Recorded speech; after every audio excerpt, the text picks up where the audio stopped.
હું વિજયપુરીનો રાજા વિજયસિંહ 6 માસથી મારા મિત્ર ભૈરવસિંહને મળ્યો નથી, તે માટે મારા મિત્ર ભૈરવસિંહને મળવા માટે હું ભૈરવપુરીમાં જાઉં.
મને બોલાવવાનું કારણ જી મહારાજ, આપણા રાજ્યની અંદર કેમ ચાલી રહ્યું છે? બરાબર ચાલી રહ્યું છે મહારાજ.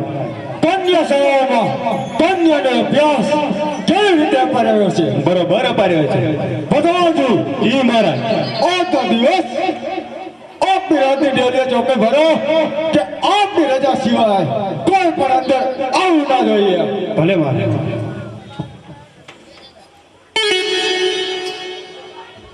હવે રાજ દરબારની ડેલીએ કોણ છે? પ્રધાન. પ્રધાનજી, તમારા મહારાજાને કહો કે વિજયપુરીના રાજા વિજયસિંહ તેમને મળવા માંગે છે. અરે મહારાજ, આપને કોઈ વિજયસિંહ મળવા માંગે છે? અરે પ્રધાનજી, તેને અંદર લઈ આવો. આવી છે. હા મિત્ર ભૈરવસિંહ, ઓ મિત્રજી. હે મિત્રજી, 6 માસ વીતી ગયા પરંતુ ક્યારે રહ્યું અને અત્યારે અચાનક તારું ઘરે આવવાનું કારણ? હા રે મિત્ર ભૈરવસિંહ, 6 માસ પછી પડીએ છીએ.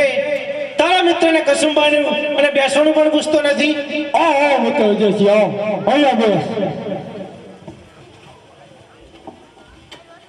અરે પ્રધાનજી, હાલ આવો, કસુંબા પાણી લાવો. તૈયાર જ છે મારે. લે મિત્રજી, આ કસુંબા પાણી લે. અરે મિત્ર ભૈરવસિંહ, હું કસુંબા પાણી લઉં તો પહેલા મને વચન આપ. હવે મિત્રજી, મિત્રતામાં તો કહ્યું વચન, પરંતુ આ ભૈરવસિંહ તને અભય વચન આપે છે. હવે મિત્રજી, કસુંબા પાણી પર લેવા ગયા પરંતુ હજુ સુધી આવવાનું કારણ તે જણાવ્યું નહીં. અરે મિત્ર ભૈરવસિંહ, આપણે ઘણા સમયથી મિત્રો છીએ, પણ મિત્રતાની સુગંધમાં એક વાત લઈને આવ્યો છું કે તારી દીકરીનો હાથ હું મારા દીકરાના હાથ માટે માંગવા આવ્યો છું. શું કહ્યું છે? શું તારા દીકરો મારી દીકરી માટે યોગ્ય નથી? ભૈરવસિંહ, તું વિજયસિંહને વચન આપી ચૂક્યો છે. ઓ વચન હું પાડવા માંગતો નથી. ભૈરવસિંહ, તું તારા રાજ દરબારની અંદર આ વિજયસિંહનું અપમાન કરી રહ્યો છે, પરંતુ એટલું જાણતો નથી કે વિજયસિંહ કાળતરા નાક કરતા પણ જયેલો છે. જો એક દિન તને જમીન ચાટતો ના કરું તો મારું નામ પણ વિજયસિંહ નહીં. કોઈ નામની પરવા કરે એ અભ્યાસ છે નહીં. હવે બધાજી, મારો મિત્ર વિજયસિંહ આવ્યો છે, માટે મને એવું લાગે છે કે મારે તેની સાથે યુદ્ધ કરવું પડશે. તો ચાલો આપણે રંગમોલમાં જઈ અને શસ્ત્રગાળ લઈને આવીએ. ભલે મારે.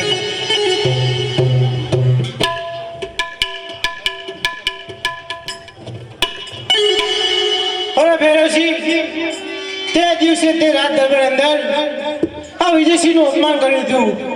પણ આ વિજયસિંહનું અપમાન કરે એ વિજયસિંહ એને કોઈ દી છોડતો નથી. ઓ વિજયસિંહ, તું મારો મિત્ર છે, માટે હું તને શું કરવા દઉં છું. હજી પણ તારી પાસે સમય છે.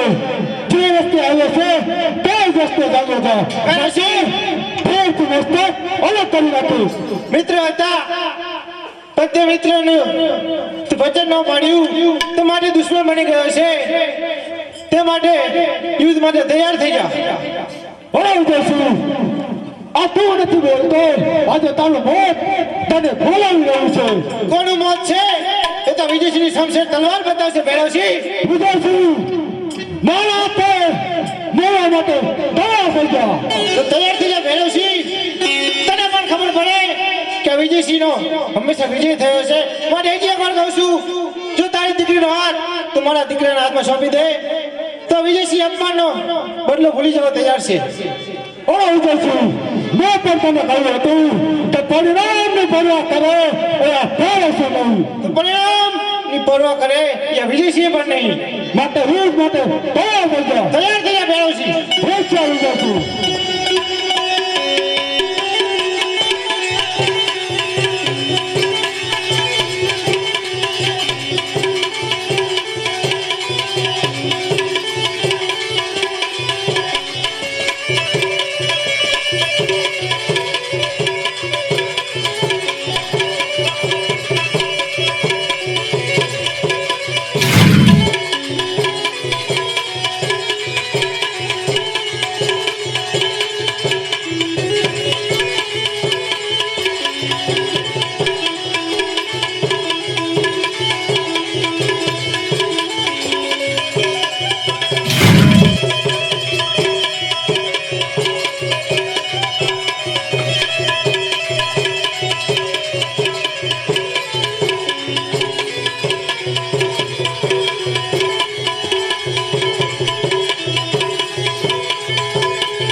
મારી નાથે મારો સંગર સંગર બોલો.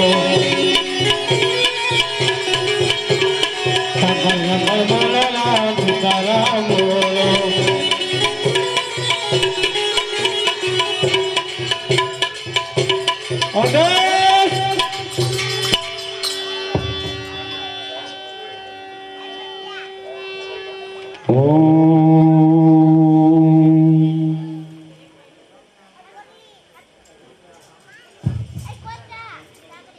અરે આ તો કોઈ માણસ મૃત્યુ પામ્યો લાગે છે. તો લાવ અત્યારે મારી મેલી વિદ્યાનો પ્રયોગ કરી અને એને સજીવન કરવું.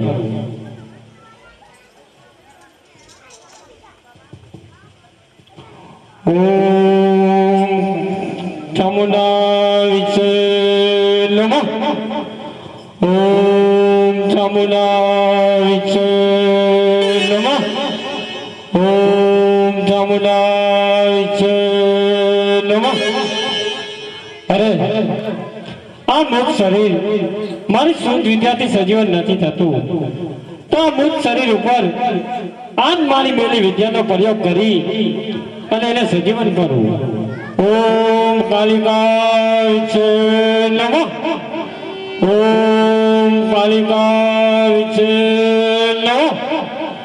ઓમ કાલિકાય છે નમઃ. અરે ગુરુજી, આપ કોણ છો મને સજીવન કરનાર?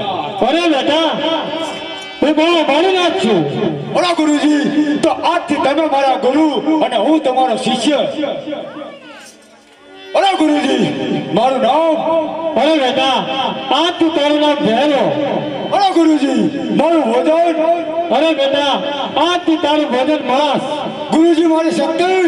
અરે બેટા, તારી શક્તિ 100 હાથી જેટલી. અરે ગુરુજી, મારું મૃત્યુ. અરે બેટા, જ્યારે પણ હું કોઈ મારો બીજો શિષ્ય ધારણ કરું ત્યારે તારું મૃત્યુ થશે. અરે ગુરુજી, તમે આ શું કરી બેઠા? આ તે કેવું વરદાન આપી બેઠા? હું ફેરો રાક્ષસ બની સામે દેખા કોકણગઢ નગરીમાં જઈ અને હાહાકાર મચાવી દઈશ. બાર ગાઉં છું શ્રી, પશુ પક્ષી તો શું પણ મનુષ્ય પણ નહીં રહેવા દઉં તો પછી મારું મૃત્યુ કઈ રીતે થશે?